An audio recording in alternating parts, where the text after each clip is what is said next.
Hello, my name is Matt and this is Pixel Burn, where I take a look at some of the more important, interesting or even irritating things to have happened in gaming news this week. Which isn't much, admittedly. I do try. Honest I do. First off, one of Japan's longest running gaming partnerships came to an end this week as Sony flogged all of their 9.5 million shares in game developer Square-Enix for around $47 million US. The shares were sold to a company called SMBC Nikko Securities, a subsidiary of the Sumitomo Mitsui Banking Corporation, which incidentally is Japan's second largest bank and can trace its history all the way back to the Tokugawa shogunate.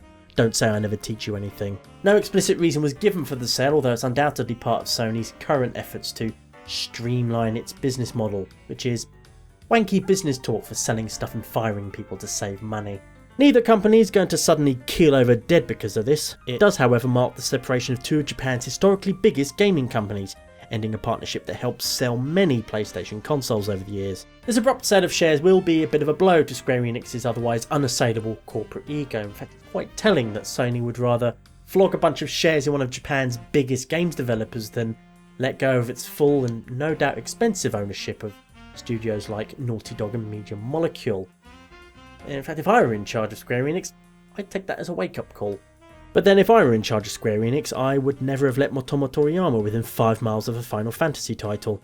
In other news, rumours have crept online that Ubisoft are working on a new Prince of Persia title, although it won't look anything like this clip from Prince of Persia: The Two Thrones, nor will it look anything like the 2008 reboot called simply Prince of Persia, because according to the rumour mill it won't even be 3D. Instead, the new mystery Prince of Persia title will be a throwback to the game's classic 2D rotoscoped roots. Of course it won't look anything like this either, because kids nowadays scream bloody murder if a game doesn't have a squillion fucking lens flares in it. In fact, according to this French gaming site, whose name I won't even consider failing to pronounce properly, the new Prince of Persia will be using the same engine as Rayman Legends, right down to the new titular prince having individually modelled body parts that can be animated independently of one another. This is only a rumour of course, so take it with the necessary pinch, handful or bucketful of salt as required. The timing of this leak, however, is quite intriguing given that Ubisoft recently found themselves in a bit of hot controversy water. Controversies stemming from a Watch Dogs preview event Ubisoft recently hosted for games journalists in Paris. Now, when you attend one of these sorts of events as a journalist, you're often given what is called an asset stick, packed with promotional material for you to use in your articles. You know, high-res screenshots, B-roll game footage, that sort of thing. In most cases, the asset stick is literally just that, a cheap little memory stick, although sometimes they'll give you a DVD instead. Ubisoft's PR, however, decided that instead of giving out cheap shitty little memory sticks like this, they'd give out £200 Nexus 7 tablet PCs instead. For free.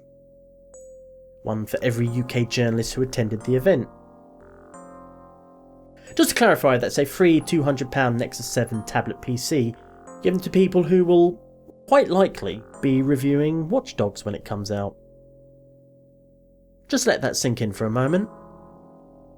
Unfortunately for Ubisoft, some games journalists actually have integrity and weren't about to let this sort of thing go unremarked. The shenanigans were first exposed by Steve Hogarty of the website PC Games N, who didn't attend the event but had heard rumours and so asked around for clarification. Then Edwin Evans Thirlwell of Official Xbox magazine came out with a piece confirming what had happened.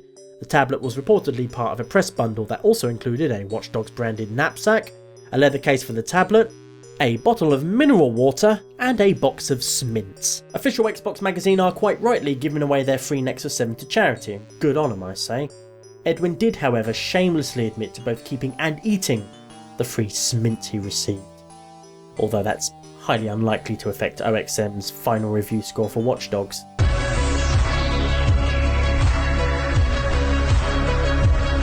Ubisoft have since responded to the OXM article with the following statement. During a recent Watch Dogs preview event, a number of UK journalists were given gift bags containing a tablet that was preloaded with Watch Dogs videos, screenshots and relevant links. This isn't in line with our policies for working with journalists who cover our games, as we understand that gifts of this kind might be misconstrued. We apologise for the error and are sorry for any confusion. There is also this tweet from Ubisoft UK saying pretty much the same thing. It's not known how many journalists attended this event, but we do know they weren't all from the UK. Word on the grapevine is a number of French journalists also attended and all they got was free t-shirts. But even if the only journos who actually got a free tablet were British ones, we still have a situation where many of them are keeping very quiet about their shiny new Nexus 7s. And if any of them go on to review Watch Dogs, then we end up with, yep, that's right, a blatant conflict of interest. If you attended the Watch Dogs preview event in Paris, received a free Nexus 7 and are keeping quiet about it, then you should be fucking ashamed of yourself. Everything you write from now on is compromised, you've lost all claim to calling yourselves a video game journalist or a journalist of any kind, and frankly you don't deserve whatever audience you may have. I could also call you a prostitute, but that would be an insult to good honest sex workers. Moving on to less heavy news now, rapper of many names Snoop Dogg, aka Snoop Lion, aka Snoopzilla, aka Snoop whatever he's calling himself this week, is lending his distinct voice to Call of Duty Ghosts, specifically for an upcoming multiplayer announcer pack. Going by this trailer for the new pack, Snoop Dogg seems very pleased to be part of a game that's so hip and so hood. Although he's so laid back, it's rather hard to tell. He also sees the opportunity to add what he calls a little bit of Snoopism onto the lines Infinity Ward wrote for him. Don't stop, cap 'em and shank 'em. Yeah, Chris A. If you do decide to pay the cost to be the boss and download the vocal stylings of the SNOOPDOGG, then remember to keep a blue flag hanging out your backside, but only on the left side. Yeah, that's the crib side. Oh dear, anyhow, moving swiftly on from that embarrassment was the news this week that CCP, creators of EVE Online and Dust 514, have cancelled development of their World of Darkness MMO based on the popular tabletop role-playing game series. As a fan of said games, this could have been quite disappointing for me, but CCP only ever released that bit of teaser footage I just showed you, so... If you've been craving a fix of vampires and vagabonds, then pick up a copy of Vampire the Masquerade Bloodlines and the unofficial fan patch for it. Till then, I got about this much time. You in or out? Now, I'm not normally a person to follow internet gaming drama. He lied. But a recent spat between IGN's review editor Dan Stapleton and YouTube gaming personality Angry Joe piqued my interest this week. The parties involved have since kissed and made up, but it all started when Stapleton accused Joe via Twitter of misrepresenting a quote from IGN's preview of Titanfall as being from its review instead. The quote in question being, of course, that notorious "believe the hype" line that was plastered all over various Titanfall promotional materials. You probably already guessed where I'm going with this point, but let's soldier on regardless anyway, shall we? In Joe's own review of the game, he referred to the quote as an example of the ridiculous uncritical hype surrounding Titanfall and cited average scores of 9 out of 10 across the gaming press as a further example. Stapleton, however, interpreted this as Joe claiming IGN gave Titanfall a 9 out of 10, which they absolutely did not whatsoever. In fact, IGN only gave Titanfall an 8.9 out of 10. According to Dan Stapleton, that 0.1 of a decimal means all the difference in the world between a great game and an amazing game. And woe betide any motherfucker who dares to round it up to the nearest full number like any reasonable human being would. Needless to say, none of the parties in this little Twitter spat came out looking all that great. In fact, you could say it was a Titan fail. Oh god, I'm such a twat. Anyhow, I don't have particularly strong feelings about IGN either way, and Dan's outburst really hasn't changed that. On the other hand, I do enjoy Angry Joe's videos. I particularly admire the obvious work and effort he actually puts into them. His stuff doesn't always click with me, however, and he quite frankly could have handled this argument a whole lot better than he did.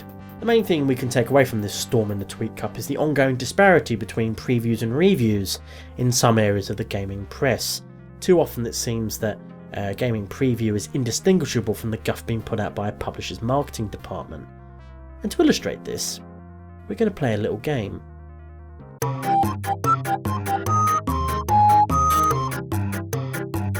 The rules are simple. I'm going to present to you a selection of IGN quotes about Titanfall, and you have to guess whether they're from the preview or the review.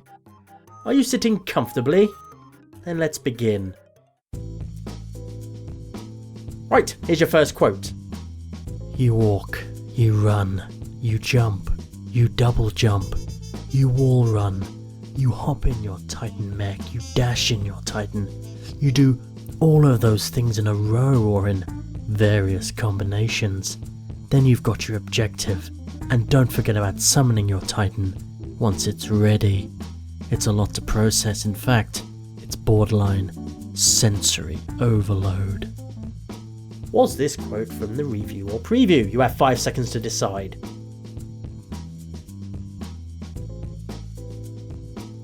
Answer, it's from the preview, of course. If you're only using games journalism as a stepping stone to a job in community management or marketing, then phrases like borderline sensory overload are precisely the sort you need to master.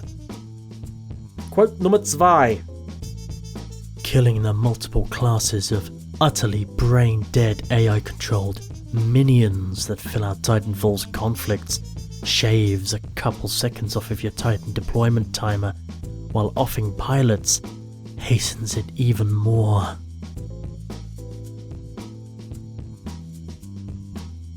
Answer, it's from IGN's Titanfall review.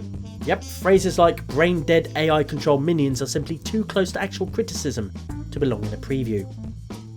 Quote numero 3. I still catch myself looking up to the sky as I press down on the D-pad to call it in, because watching my 20-foot-tall robot exosuit fall onto the battlefield seemingly from heaven is a glorious sight that I still see replaying when I close my eyes at night. It's a signal that I'm about to transition from the liberating mobility of a jetpack-powered, wall-running soldier called a pilot to the ego-swelling walking tank that punches enemy players mid-air as they try to leap on its back and squashes AI-controlled minions with heavy metal feet.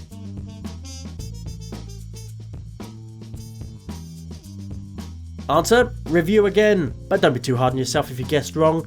This sort of indulgent gushing wank wouldn't at all be out of place in a preview. Quote number 4. Clearly, Call of Duty co-creator Zampella holds the magic formula to this type of game in his head. The Coca-Cola recipe of first-person shooters, if you will.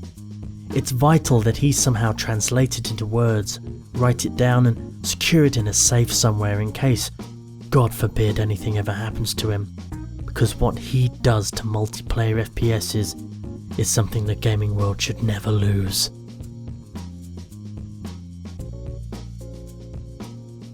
Answer, preview. And finally, quote numero 5. This is Microsoft's killer app. You will buy an Xbox One for Titanfall, and you should. Sure, you'd have a good time with it on PC if you've got a capable rig, but your couch and the Xbox Live community will be the ecosystem it's best enjoyed in.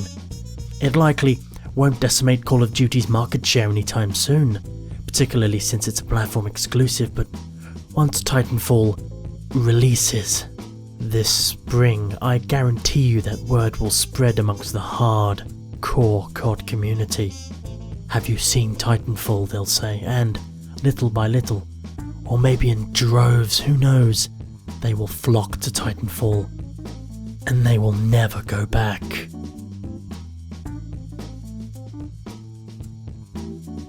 And the answer is preview again. In fact, this is the very same paragraph leading to that infamous "Believe the Hype" tagline used in Titanfall promotional materials, although you may well have lost the ability to tell the difference by now, in which case my work here is done. Incidentally, both review and preview were written by IGN's executive editor Ryan McCaffrey, seen here on Twitter fishing for a chance to present Microsoft's E3 conference. That's all for this episode of Pixel Burn. If you liked it, please do let me know, and let your friends and family know as well. At the very least, I hope you found it tolerable. If you didn't like it, however, then you are more than welcome to say as such, although don't misquote me or I will have to deduct a valuable 0.1 of a decimal from your final score. Either way, you can go now.